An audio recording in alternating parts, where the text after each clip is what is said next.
দেশি বিদেশি বিনিয়োগকারীদের আকৃষ্ট করতে প্রকল্প অনুমোদন প্রক্রিয়া সহজ করার নির্দেশ দিয়েছেন প্রধানমন্ত্রী তারেক রহমান। একই সঙ্গে দীর্ঘদিন ধরে বন্ধ থাকা সরকারি কল কারখানাগুলোতে যারা আন্তরিকভাবে বিনিয়োগ করতে চান তাদের প্রয়োজনীয় সহযোগিতা দেওয়ার আশ্বাসও দিয়েছেন তিনি। সচিবালয়ে মন্ত্রিপরিষদ বিভাগে প্রধানমন্ত্রীর কার্যালয়ে বন্ধ কল কারখানাগুলোর বর্তমান অবস্থা ও করণীয় নিয়ে বৈঠকে তিনি এসব নির্দেশনা দেন।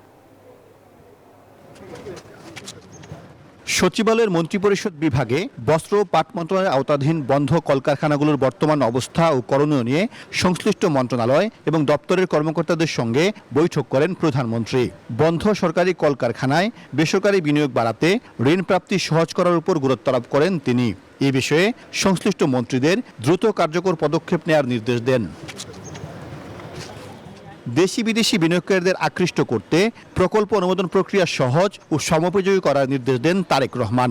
বলেন, যেসব মন্ত্রণালয় বা দপ্তরের অনুমোদন অপরিহার্য নয় সেগুলো অনুমোদন প্রক্রিয়া থেকে বাদ দিতে হবে।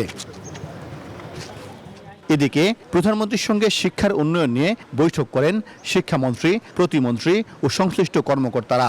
বৈঠক শেষে শিক্ষামন্ত্রী জানান, 180 দিনের মধ্যে শিক্ষা উন্নয়নে সরকারের সব পরিকল্পনা দৃশ্যমান হবে। আমাদের কাজ বেশি, তো আমরা আস্তে আস্তে শুরু করছি।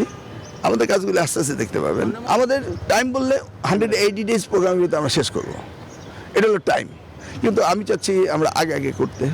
এছাড়া প্রধানমন্ত্রী তার কার্যালয়ের আওতাধীন কর্মকর্তাদের সঙ্গে বৈঠক করেন।